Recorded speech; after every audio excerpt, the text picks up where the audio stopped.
Hi, it's Allison here again with some more tips and tricks for you to find work that you love.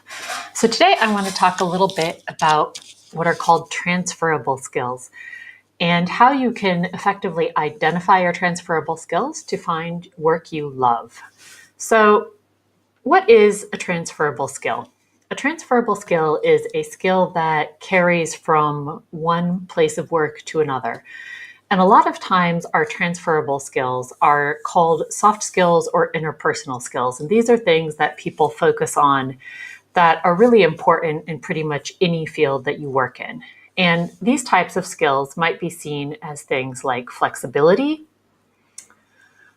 your social skills or your emotional intelligence, your communication skills, your work ethic, or sometimes they're also called intangible skills. And so an intangible skill might be that you are a team player. It might be that you're able to multitask, that you're great at time management, that you're great at leadership, or that you're adaptable. And so soft skills or intangible skills are always important to our success. And these are skills that as professionals, we should always be working on maintaining and or cultivating. And if we've got weaknesses in any particular area here, we should always be trying to improve it. But the thing is that the soft skills or intangible skills don't really tell us what we can do or what we can do. What tells an employer what we can do are our hard skills or our technical skills. And so examples of these types of skills might be the technical field that requires a degree or certificate. And so if you are a petroleum engineer or a software engineer or a doctor, you're going to have education that backs up what you can do. You will have a degree or certificate that you can put on your resume. If you're a secretary or an executive assistant or an editor, then typing speed might be one of your hard skills. Foreign language fluency is another hard skill.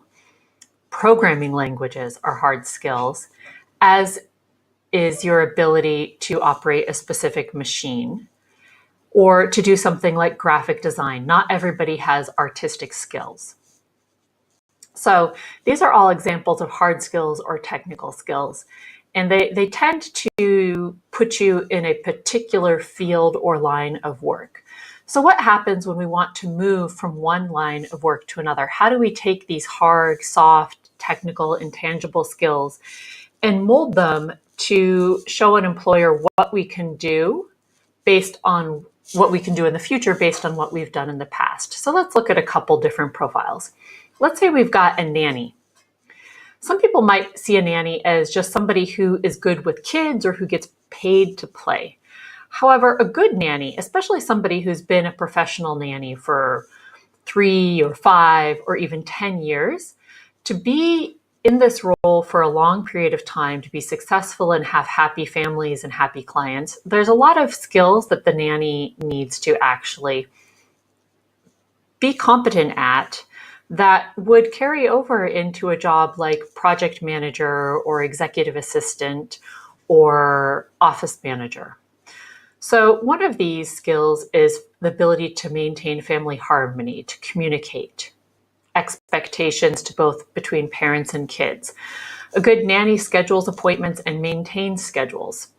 A nanny maintains the house. They manage the house. They manage the house cleaning. They also do things to occupy the kids, and they're able to prepare for the unexpected. So a project manager, similarly, needs to be good at communication. Sometimes I say that project management is actually about 90% communication and then 10% project management. A good project manager is effective at multitasking and time management. A good project manager is also a leader. They're able to get people to do the things that they need to get them to do. A good nanny is a leader. You need to be able to lead the kids and also work with the parents.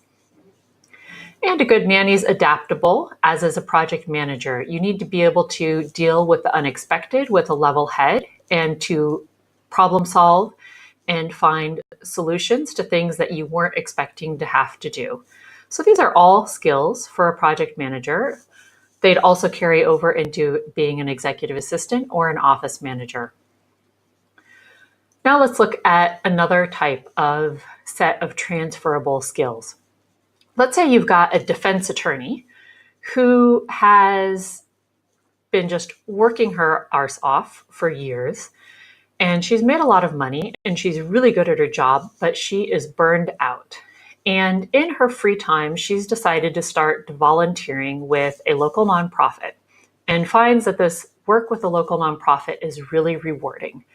And so she wants to really commit herself to this nonprofit and help them, but she also still wants to keep working and getting a paycheck. So she figures out how to become a development director for the nonprofit. So what does a good defense attorney do? They're able to do research. They research their cases and their clients. They write, they argue, they persuade, and they also get paid, because there's no point in doing your work as an attorney if you don't get your clients to pay you. So a development director researches grants, they write grants, they prove their need to their constituents, they're persuasive, and then of course they win grants. And so you take your defense attorney and you take these skills, and she goes in and she starts first volunteering to do some research on some grants. Then she starts helping to write the grants, and she gets good at going and speaking or sending emails or writing social campaigns to prove need. She's persuasive and she wins grants. And next thing you know, she is the development director for this nonprofit organization, winning them and earning them money while also getting paid. And she's taken one career and transferred it to the next. Let's look at another very different sort of career change. Let's take someone who's been a soldier and who wants to become a teacher. So when we look at veterans or retired military, a lot of times we just focus on those soft, intangible skills such as discipline, honor, loyalty, and leadership. And of course, these are all great skills for a teacher, as are they for just about any other job out there.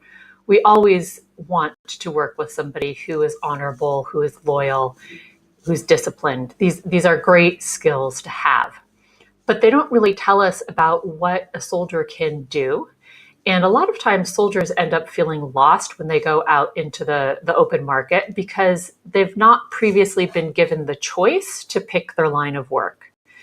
And so if you've decided that you want to become a teacher, let's look at how a few of these intangible skills might be transferred to teaching. So let's say we've got a soldier. Soldier is good at following orders. They're good at teamwork. They're experienced with training. They're experienced going on missions or preparing for missions, and at conflict resolution. They're also good at problem solving. So how does this transfer over to being a teacher? Well, following orders means active listening.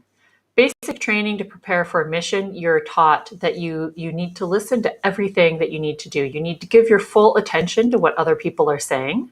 And this is also true for teachers. Teachers need to listen to their students, to the administrators, to parents, and take the time to understand the points being made, to ask questions as appropriate, and to not interrupt when appropriate. So these skills that are important to a soldier are also very important to a teacher. Cooperation. The military relies on teamwork and cooperation. So does teaching. Your teammates are your fellow teachers, your administrators, and your students. Instruction. All that training of recruits, that translates into effectively teaching others how to do something. Training, coordination, coaching, facilitating, these are all aspects of training and instruction for a teacher. Time management.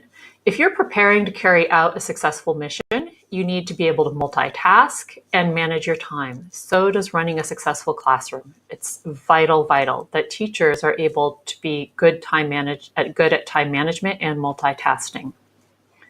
Similarly, relationship management.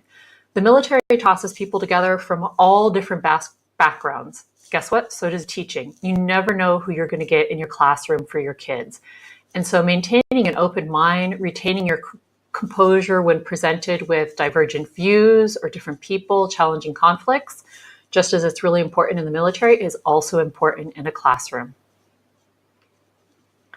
And then learning. Learning is problem solving.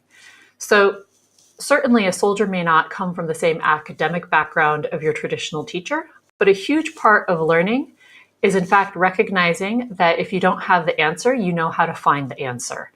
And so the best teachers recognize that they don't know everything. Rather, they know that they are committed to learning and to finding the answers. And so a great teacher helps their students learn. Okay, so we just went over this quickly. 3 different little examples of transferable skills. So now, do you have any questions? What is your dream job? And what are the skills you already have that could transfer to this job? And then what skills do you need to learn or improve on? Let's discuss those in the comments. Okay? Thanks. Have a great day.